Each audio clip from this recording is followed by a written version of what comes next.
meet and greet sessions with your favorite Citizen FM presenters. Date, Sunday the 30th of October 2022. Venue, Labour House Arena, Central Business District, Abuja. Time, 12:30 p.m. prompt. Tickets, regular, 2,000 naira. Family of 5, 5,000 naira. VIP, 10,000 naira. VVIP, 50,000 naira. For sponsorship and inquiries, please call or send a message to 0814-0960-675. That is 0814-0960-675. Citizen FM Culture and Unity Day 2022. See you there.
Exactly. When you hear that, you know that it's time to hear Kem's voice. My name is Kemi Ashikun. This is ZUMA Talking Point on Citizen FM 93.7. It's 8 minutes downside 9. It is time for us to talk and Jojo. I will be speaking with a mental health expert in a bit, but then just a quick background. Since 1992, October 10th of every year has been celebrated, or the commemoration of the World Health Day has always been on the 10th of October 1992. Okay, and across Nigeria, okay, we've had so many interesting things that has happened. And I would say interesting because, for lack of a better, or maybe I put it this way, a word that is more hard, okay, to say. A lot of things have happened in recent times in Nigeria that usually when Lawrence and I are talking about it, we'll say we need to check people's mental health. 10th of October, which was Monday, was World Mental Health Day. However, the week is usually from the 10th is usually seen as World Mental Health Week. The theme of this year's Mental Health Day is making mental health and well-being for all a global priority. Okay, and so this morning, because we do know that mental health is as important as physical health, this morning on the ZUMA Talking Point, we'll be looking at that with someone who is who knows, okay, so to speak, and worth her weight in gold when it comes to the issues concerning mental health. This morning on ZUMA Talking Point, I have as guest over the phone Halima Nuradeen, a founder of NOPDR Counseling Center. She's also a psychologist, a mindset life coach, a member of the World Federation for Mental Health. She joins me this morning from Lagos to discuss how to make mental health and well-being for all a top priority. She's also, by the way, the founder of NUR Outreach Program for Drugs Education and Reintegration. Very good morning to you, Halima, this morning, and thank you for joining us. Good morning. Thank you so much for having me. And it's good to have you in the studio to discuss mental health. Yes, thank you. Okay, so let me quickly take you through something I experienced a little while back. Okay, I was in one of these cabs. You know, this what did they call those cabs again? The BOL. Yeah, no. Yeah. I didn't want to mention the brand actually, and I didn't even know that the driver had overshot the traffic light, and then these FRSC men came after us, and they did show us something on the screen on the phone to show that he beat the traffic light, and they said, well, he's going to have to go for a mental health check. amongst other things. And so I'm going to start from that side. Some of the basic infractions that people do, in traffic and all of that, can it be attributed, sincerely, you as a mental health coach, can it be attributed to some problem with the mental health? Okay, in some cases, yes. Okay, I'll give you a scenario now. All right. You see, in Rwanda now, for instance, there's a certain speed limit that you can never exceed. It doesn't matter if you're going, for instance, let's say from a Lagos to an Abuja. Okay. Okay. Sorry, where did you say? What did you mention? Rwanda. Okay. Yes, and the reason why they actually have those speed limits is because after everything that the people have gone through, there was a certain stressor that always triggered. So they had a high level of accidents happening on the road, people beating traffic, driving recklessly. So that was part of the reason why they imposed those speed limits, okay? So sometimes, unconsciously, we see the lights counting down to 1, 2, and we're just like, okay, it's something that we could easily just beat before it gets to the yellow. Oh no, we can do it before it goes back to the red. So it's sometimes an unconscious thing that we program ourselves to tell ourselves that we can be disobedient and be disrespectful and we can get away with it. Okay, so if disobedience and disrespectfulness, can it account for some form of mental problem?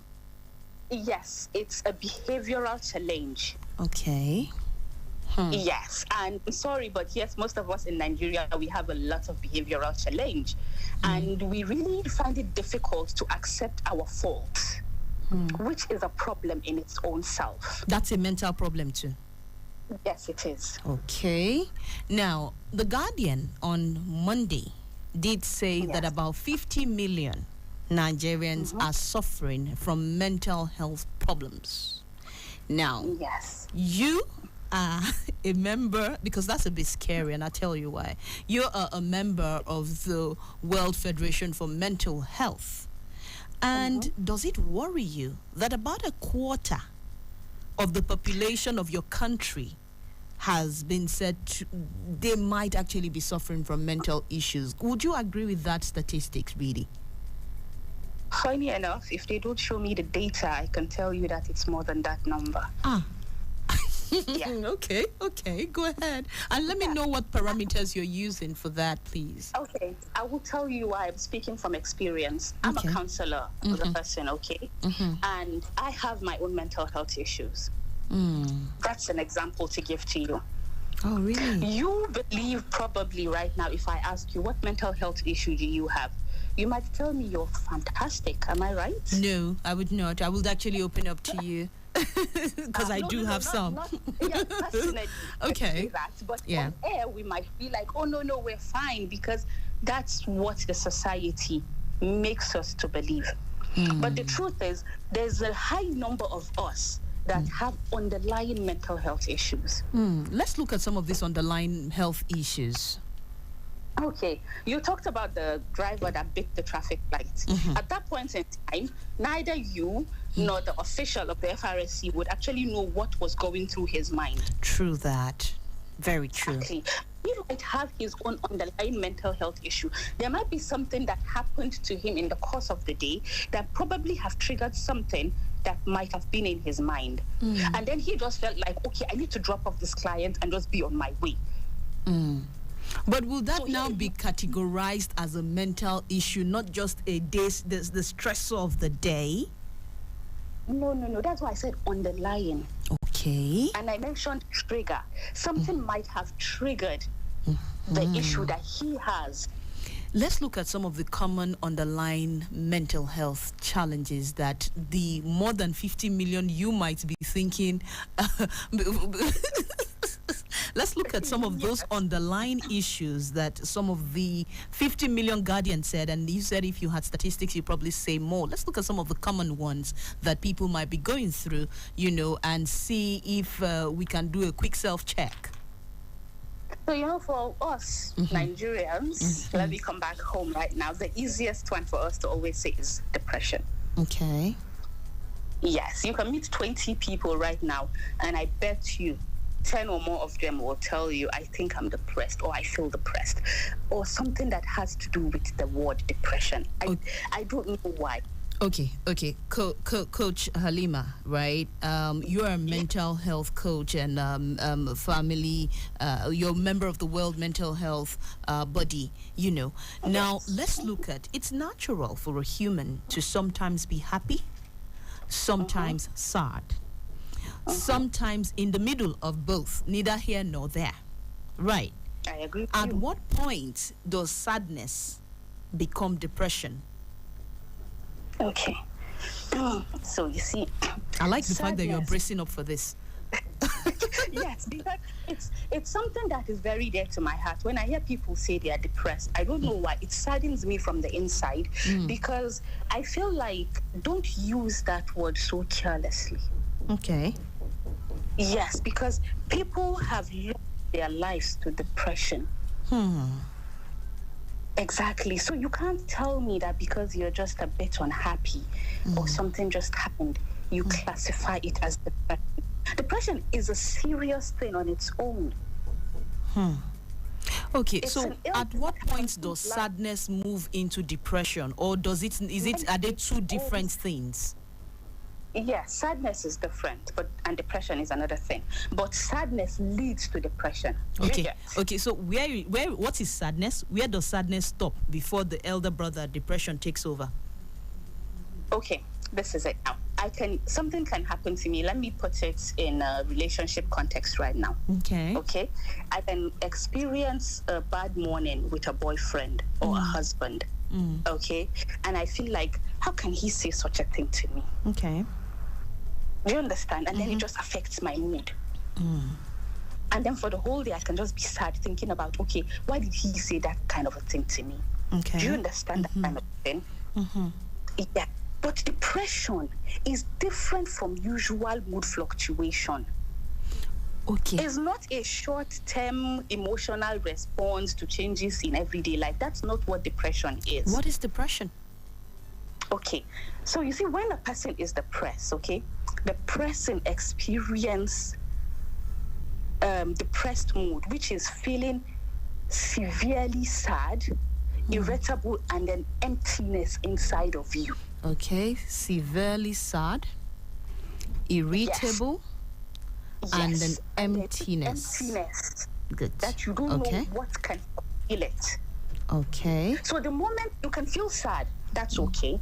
But when you start getting irritable by what is happening around you, and then the sadness is still there, it's not going anywhere, it's not relenting, Okay. then you need at that point to start looking for who to talk to, how to go about it. And the moment you hit that emptiness, yes, you definitely need to get help. Okay, so it kind of like progresses. It's not something that just hits you. Exactly. Okay. It progresses. That's why I say sometimes it's underlying. When it hits you at a go is when you don't really pay attention to it. When you actually feel like, okay, no, it's nothing. And you know that you are sad, and then people just keep irritating you. Everything is just going up. And then every little thing is like, you don't like it. You don't want to see people. You don't want to be with people. Or you're with people around you and you feel like, nah, okay, I'm just here because I have to be here, but you're not feeling it. You're in an environment that normally would hype you, make you happy, put you in the right mood, but it's not doing that. Now, if let's say for example, a loved one sees someone who is depressed, can they tell, or is it just the person who's feeling the emptiness who feels it? Well, that sometimes it's the person who feels it, and then if you don't really know the signs, the symptoms, and how to go about it. So there are you signs won't and really- symptoms for depression. Yes, What are it some is. of the signs and symptoms for someone of the who's signs- observing from outside? When you actually notice that, okay, some people, when they get very depressed, they don't really like to interact with other people. Okay. I'm talking about when you meet a social butterfly who does not want to be a social butterfly anymore, for instance. Okay. Could it be introspection? Could it be maybe they're taking time to introspect? Sometimes that is not the case. That's why I said sometimes those are the signs, okay? You can ask the person what's wrong. You can start from there. Okay, let's put it this way. Let's say it's a moment of introspection, as you mentioned it, okay? You can't do that for a very long time. If you go for a moment of soberness, a moment of reflection, this is you trying to say, okay, I want to restructure something, or I want to re-strategize on something. It's something that you can do, and then you're able to balance a lot of things that are happening in your life. Okay. But when you start becoming depressed, you find very difficult to balance a lot of things. You find yourself procrastinating on a lot of things. So procrastination, excessive procrastination? Excessive procrastination it's a matter of, oh, don't worry about it. I think I can do it tomorrow. I'm not feeling it right now. Okay, it's not the regular. So okay, I get it now. Yes. So the question now is, what exactly are you not feeling? Are you not feeling the moment? Are you not feeling the job? Is it something that you want to talk about? Is it something that it's too hard for you to handle? But then again, sometimes when people say, no, it's not hard for me to handle, I just don't feel like doing it right now. I see. Okay, what do you want to do apart from that? Nothing. I just want to be with myself. I just want to be by myself. It's not because the person cannot do it, but it's because the person's mood is not there.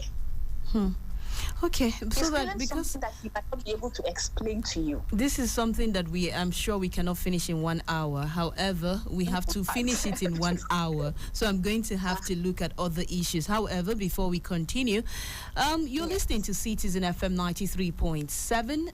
This is the ZUMA Talking Point. My name is Kemi Asheku. My loved ones call me Kem.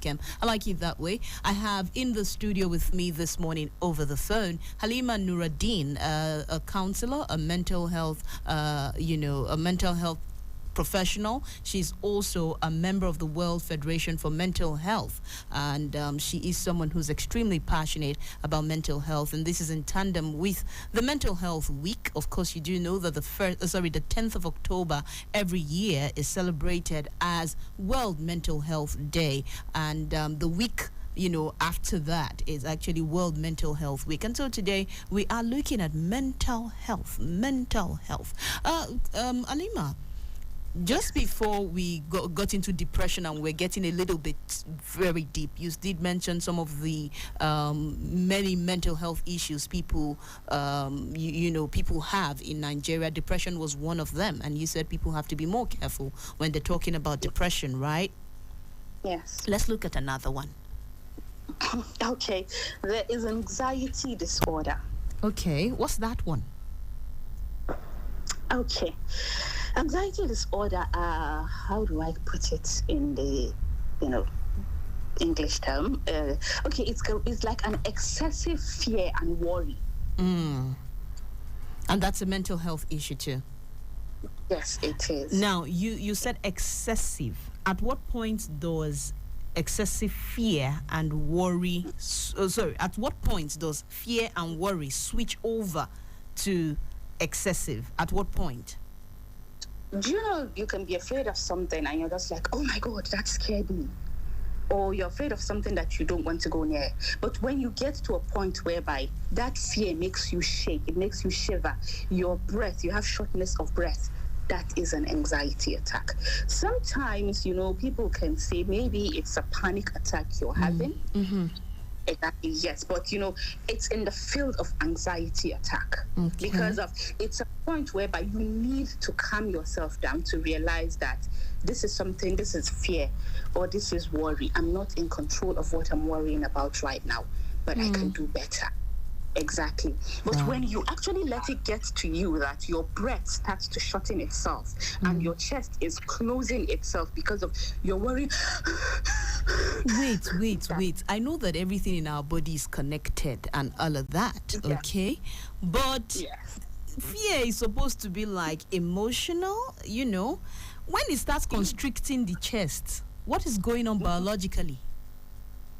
Anxiety, my darling. Wow. So the chemicals in the body now start to work with the emotional response to that anxiety. Everything that has to do with mental health, it has to do with your mind and your emotion. And then for it to have a trigger, it's what all the chemicals that go to your brain tells the brain that this is what it is. Okay. And then the messages down to all the neurons, and then everything comes down to the body through the vessels and every other thing. It's reacting to what your brain is actually telling them to do. Okay. Now, Yes. if an individual finds themselves in a situation like that, right? Yes. What is the first aid for that individual to do for themselves? Calm down and breathe. Deep breathing is one of the most best way for you to actually calm a panic attack. Deep breathing. Deep breathing. Deep breathing. You breathe and you're telling yourself that you have to breathe. You understand? Okay. You have to consciously, it's a very hard therapy, but it's one of the easiest therapy at the same time. Let me quickly ask you this. Can someone die from a panic attack or from an anxiety attack? Well, I cannot give you a statistics to that, but when you have shortness of breath, you're not able to control it. It can definitely affect the brain. So anything that has to affect the brain can actually lead to death. Very true. Okay, let's look at another one. Common in Nigeria. And we are going to get to pedophilia because I need to know what the people who are pedophilic in nature find in young children. But let's go to another common one. Wow. Okay. So we have PTSD and bipolar. Okay, let's go to PTSD. What does that mean? Even though I'm going to tell you that. Anyways, go ahead first. Yeah. PTSD is post-traumatic stress disorder. Yes, it's what happens to you after a trauma that you have not been able to either come to terms with or you've not been able to ease with. It's like you are experiencing a traumatic event or, an event that happened to you in the past. It might just be a memory trigger, a flashback, or even a nightmare or something. Okay. I once experienced PTSD. I was robbed at some point and was attacked, so I recall that it was during the COVID period, so there wasn't any hospital willing to take someone who didn't have COVID, and I wasn't going to infect myself with COVID, because I needed to be, but then it was a machete, and all of that. I don't want to rehash the memory, but then I know that at some point I'll just start to shake, like, it was anxiety and PTSD and all of that, so I can relate, So in such a situation, what should the individual do, or what should the people around them do? So, it's funny, PTSD, it's one of the tricky mental health disorder that it's not just anybody that can talk to you about it. Okay. It's not just anybody relate with it. Because sometimes if you go through counseling, it's one of the issues that it's like saying you need to face what has happened to you. Do you understand that kind of? You need to come to terms. It's like facing your demons. Yeah, something like that. It's something that for you need to tell yourself, like, I survived it and I can be a better person. You don't want to succumb to what has happened to you in the past. You want them and you to be able to move on. You want to not be to see yourself in a position whereby there's an accident and you're like, oh my God, I remember when something like that happened to me. And then you're frozen in one place. You're not able to move from that place. Exactly. So, it's a tricky thing to actually handle. It's very tricky. Wow. But then if you have like friends and family of individuals who are experiencing PTSD, what should they be telling the person who's experiencing the PTSD? Because you have that, come off it, Joe, what's wrong with you? It's past. Your body is healed already. What's become, Joe? How do you address such a thing? One of the major challenges with issues of mental health is we focus on the physical health. We don't realize that this is something that you can't see. So for you to relate with it is going to be very difficult. So one of the major, you have to be supportive of the person. You have to try to allow the person to grieve whatever the problem is. You have to allow them to face it. It's a gradual thing. It's not something that you just overcome. Most of the mental health issue is we learn to live with them. It's not because of we have forgotten about them. Okay, so let's move on from PTSD now. Which other one is common in Nigeria? We just talked about bipolar. Yes. Okay. What's bipolar? Okay, it's a process where people actually alternate. You can be like super sad right now, and then in the next moment you're super hyper. Yeah. So, when somebody is having a bipolar episode right now, is you can experience feeling the whole depression symptoms whereby you are super sad, irritable, and extremely empty. Yeah. And or you just have like the super low interest in any other thing. And then you can have serious manic attacks whereby you are so euphoric. Exactly. So bipolar also is, as I said, is like a tricky one, because sometimes somebody can come with you with bipolar and then you think because of at that point in time they have like the depressive episodes, you just think like, okay, maybe it's depression. Okay. Yes. So you can start therapy for one. Yeah, if you don't really go into the history of how it started, you might actually just do therapy for one while you're ignoring the other. Okay. So all of these, sometimes it's in our environment, and we have to deal with people we don't even know, because there's no you can't tell what someone's mental health state is, by mere looking at them. You can't tell. Okay. So now let's look at some of the environmental factors that could actually predispose a person to a mental health disorder. Because I know, for one, in Lagos, you cannot be going and somebody is angry. I know you're there now. Someone is angry and the person just starts abusing you. As in, excuse me, you'll be like, what did we say? Where are we? Where did we, So let's look at some of the environmental factors that can lead to mental or environmental factors or stressors that can lead to mental issues. Okay, so once upon a time, when I was stuck in traffic in Lagos, I must admit I thought of it as a therapy for some clients. Sorry, you do what? I thought about using the Lagos traffic as a therapy for some clients. Oh, really? Okay, let's go. Yes, because there's a point where you get so angry and then you just have to deflate because you are tired. And then you just go with the flow. Okay, we are in this traffic. It just has to move at some point, right? So it's something that, we are not very able to understand, that things come and things go. Before we get to that point where we're like, okay, this has to come to an end, we are already irritated and we are already reacting. Okay. So how Exactly. best can a person handle it? Because sometimes when I hear Abuja people talk about traffic, I laugh. You just see something small and they'll be saying, see traffic. I'm like, excuse me, you haven't seen traffic. But how best can one handle, especially the external stressors? Okay, one of the key things I try to get with my people is that I try to, whatever mental health disorder I face, I try to relate it to personal development. Okay. Yes, because, we all have a way that we develop differently. But there's a certain point whereby we reach in our development whereby something is happening. We know it is happening, but it's not that we are reacting immediately, but we're waiting to understand before we react. Okay. Waiting to understand before reacting, since we are not chemicals. Exactly. Okay. So because of the fact that you actually have taken a bit of a time to understand the situation, then you react to it, puts you at a calm position to be in control of your reaction. Okay. And it's very important for us, especially in Nigeria. The littlest of things can irritate us because we're like very angry people. Why? What's it? Okay, hey, you that you're in the field of mental health, why are we angry? It's the environment we find ourselves. What is in the environment? Is it the air we breathe or the weather? It's not the air we breathe. So what is it? Mindset.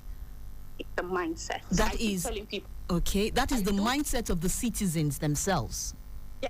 Yes. Okay. Yes. So let's address that. Let's look at that. Okay, if I have a magic wand that I can just, wave it around and then everybody will understand it, I will have like a wish for a change of perception. Perception management. Yeah. Okay. We have to be able to change the way we see things. Okay, Halima, I know that this is what you do for a living, but you're going to help us. Let's do a bit of a perception management class. Pro bono on this program now. And that's like a whole day course. I know, but that's what I'm going to say.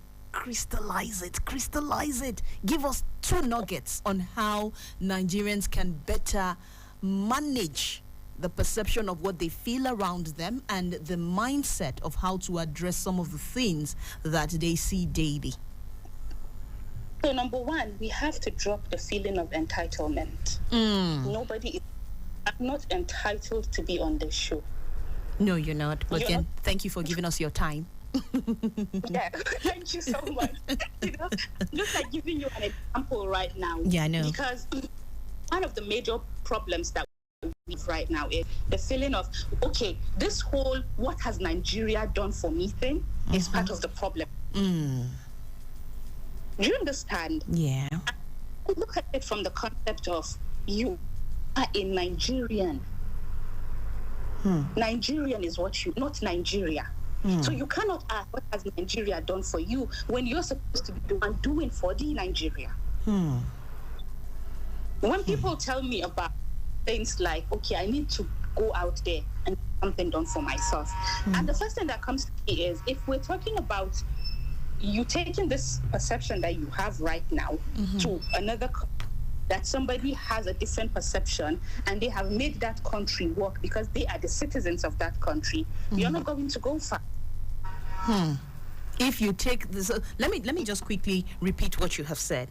If you take the current perception that the average Nigerian has to another country that works, nothing will work in that country. Am I correct? Is that what you're trying to say?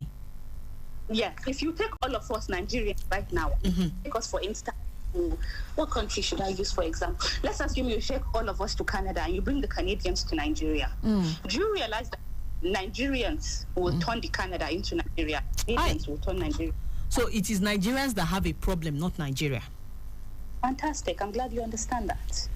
Okay, that's why we are Citizen FM. You see, it's part of the reasons why we're here as a broadcast station, to help in molding, the perception of how Nigerians should relate with Nigeria, and to help in turning that negative mindset towards Nigeria, around. That's why we're here. But we're still on mental health. Right? Yeah. So let's look at that perception, change of perception you spoke about earlier. Yeah. Okay.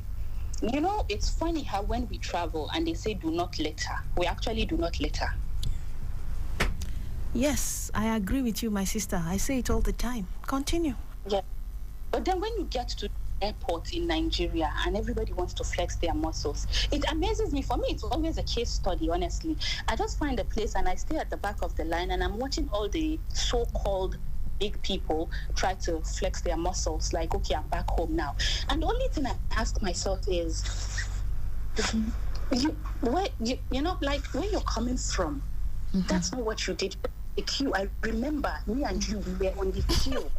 Yeah. But exactly. So the question is that it's not like we are not adaptive. It's just that when we come back home, we feel like we're entitled. We're entitled to the superiority services that we're supposed to get because we are somebody.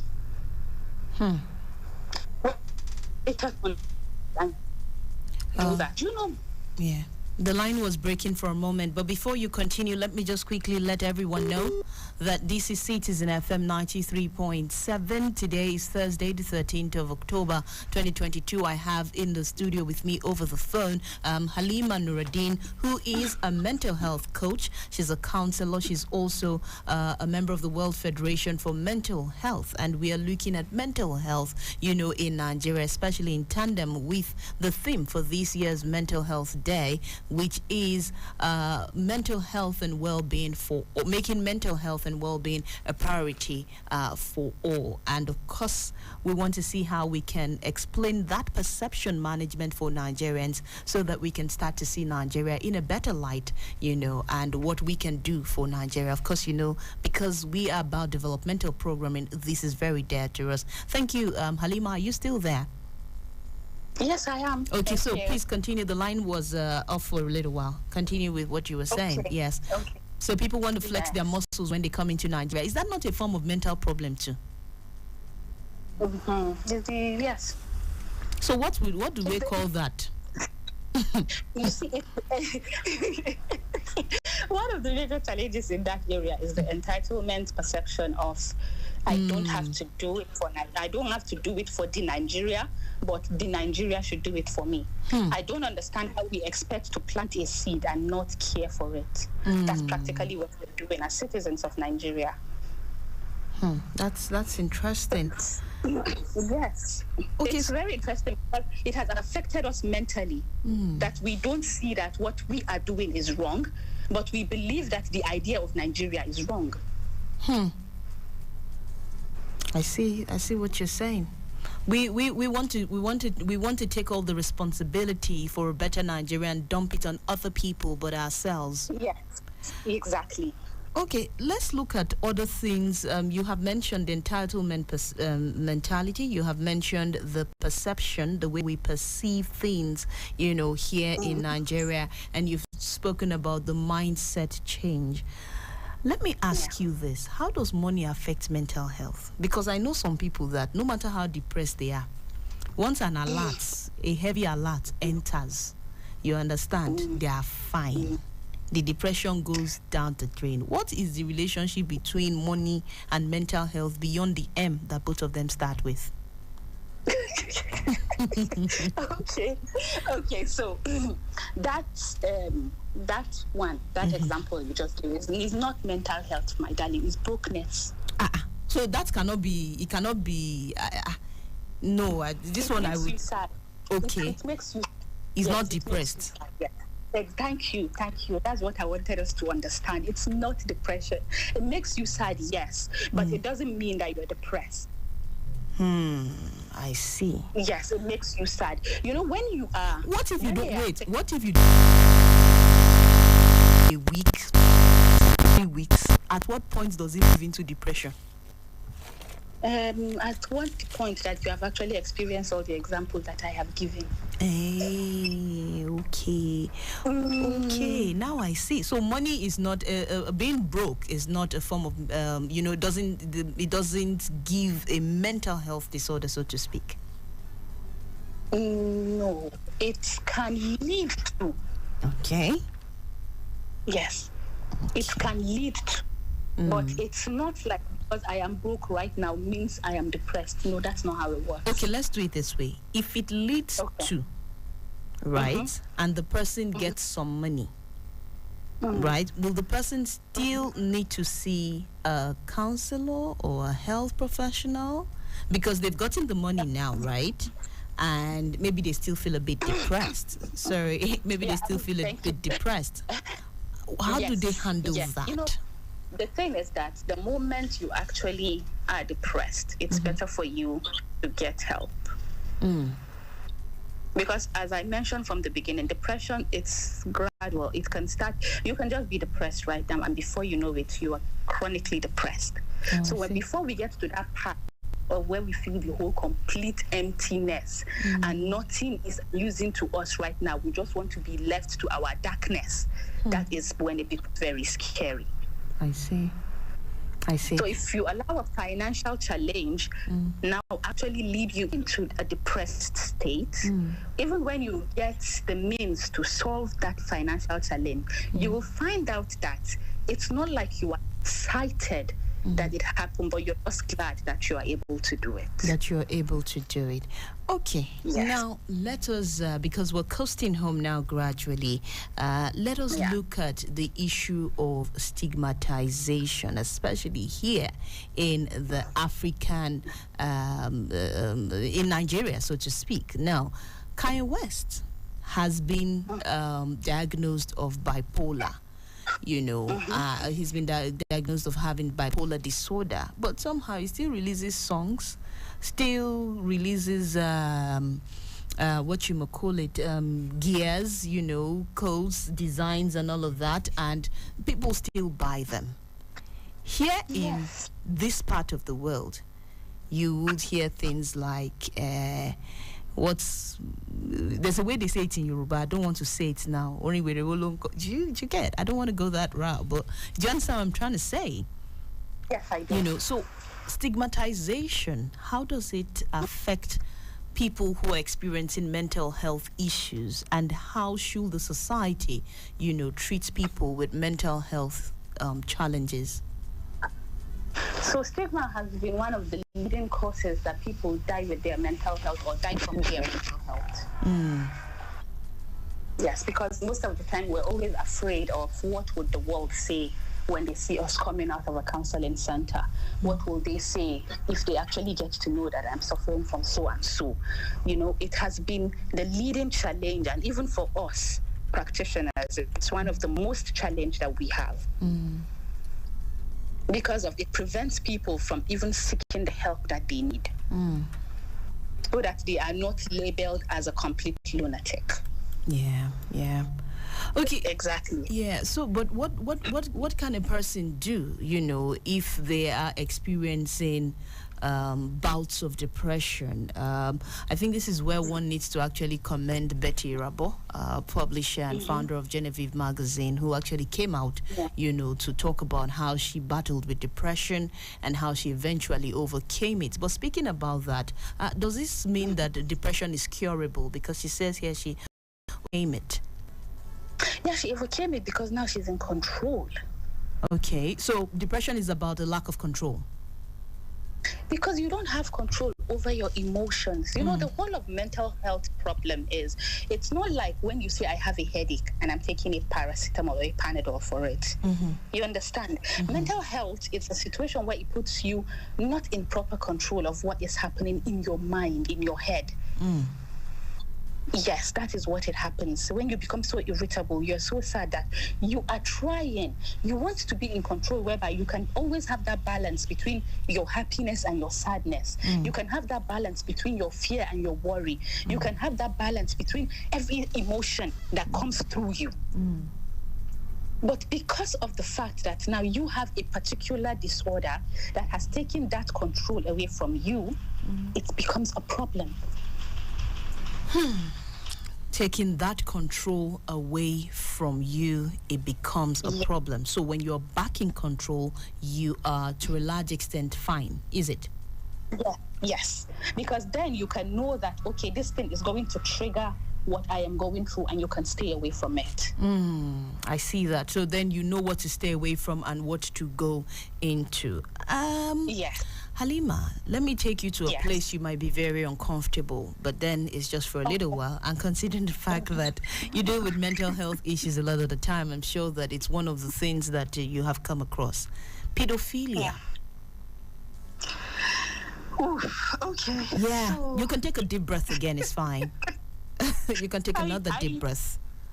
Okay, pedophilia. Is pedophilia a mental health problem? Because these days, perhaps because of the social media, we have more people reporting, but these days you have so many cases of pedophilia, and sometimes it is extremely worrisome. You start to ask yourself, what could have led to this? The only thing I have been able to pin it to is a mental health challenge. I don't know. For you, what would you think it is? And what do you think is the way out? Okay, let me give you an example. A patient comes to meet you and says, Halima, I have mental health issues. I'm attracted to young children. What would you do? You won't flip out, I'm sure. No, I can't flip out because I'm not supposed to discriminate against whatever the situation is. The first question I'm going to have to ask the person is, have you acted it out? Okay. Yes, because if you've not acted it out, I stand a better chance helping you. Okay. But if you've acted it out now, that means I have to find a better way to keep my mind intact. Okay.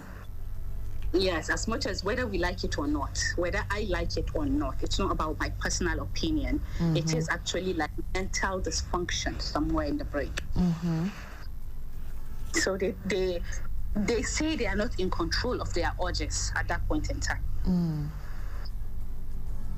So the most we can do for them is to help them find a way to be in control of those urges before they act it out. Okay.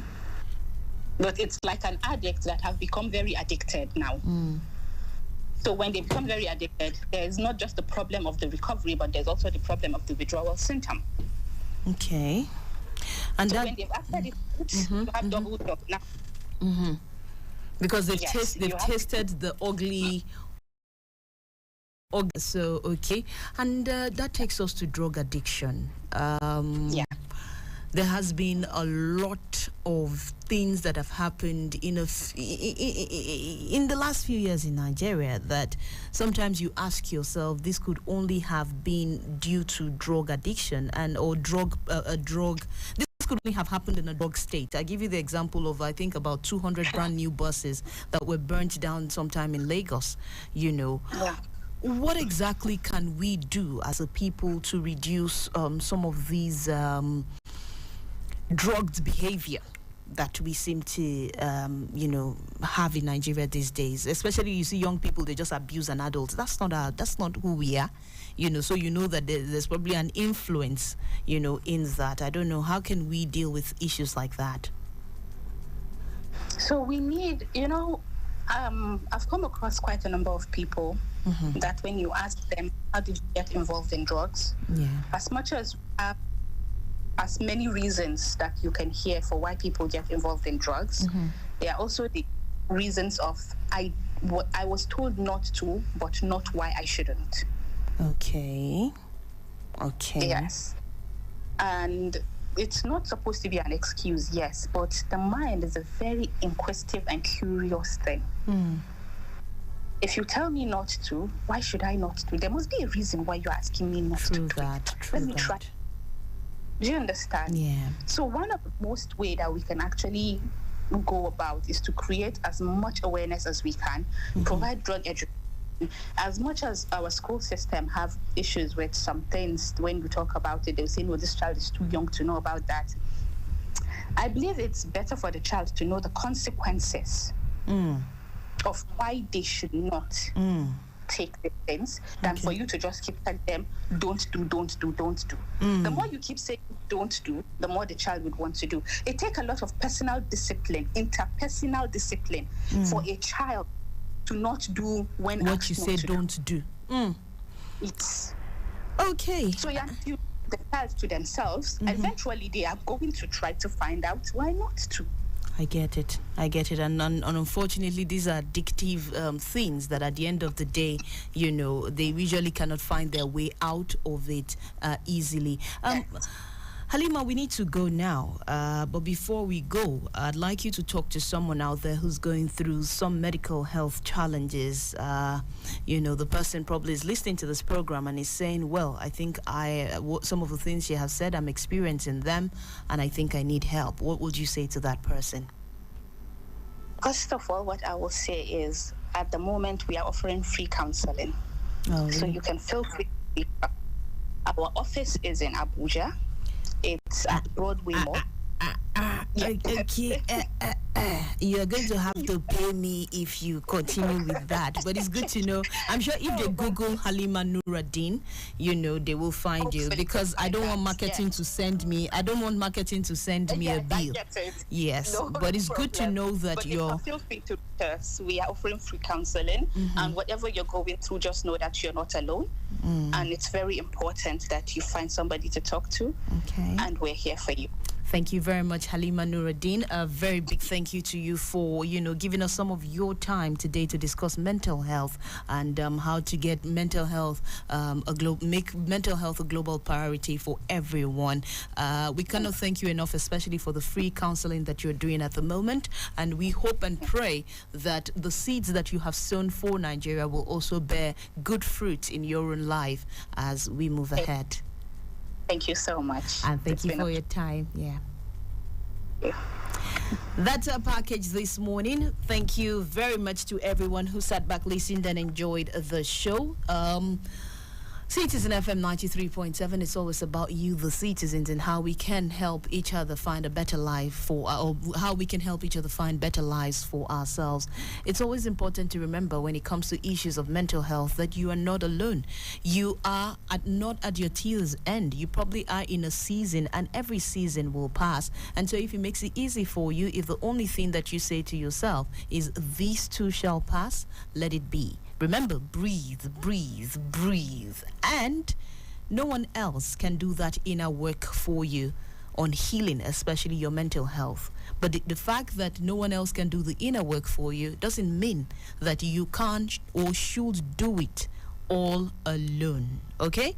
Mental health is not a destination but a process. It's about how you drive and not where you're going. And that's our package this morning. Thank you so much for being a part of it. My name is Kemi Sheku. My loved ones call me Kem. I like it that way. I've been assisted this morning by Zion Akiemi, and of course Fred Ojime is behind all that you see on YouTube, and this program will also be on YouTube, just in case you actually just in case you tuned in towards the middle of the show. At the end of the day, organizing ourselves, will help mental health not be so disorganized and then have us do things that we wouldn't like to do. And so I'll leave you with this song. It's by Ashake. See, I don't know how Ashake got into my system, but then I'm liking his songs. But Ashake does this one. He titles it "Organize." Enjoy. I'll be back tomorrow by God's grace. Philomena should be here in a moment from now.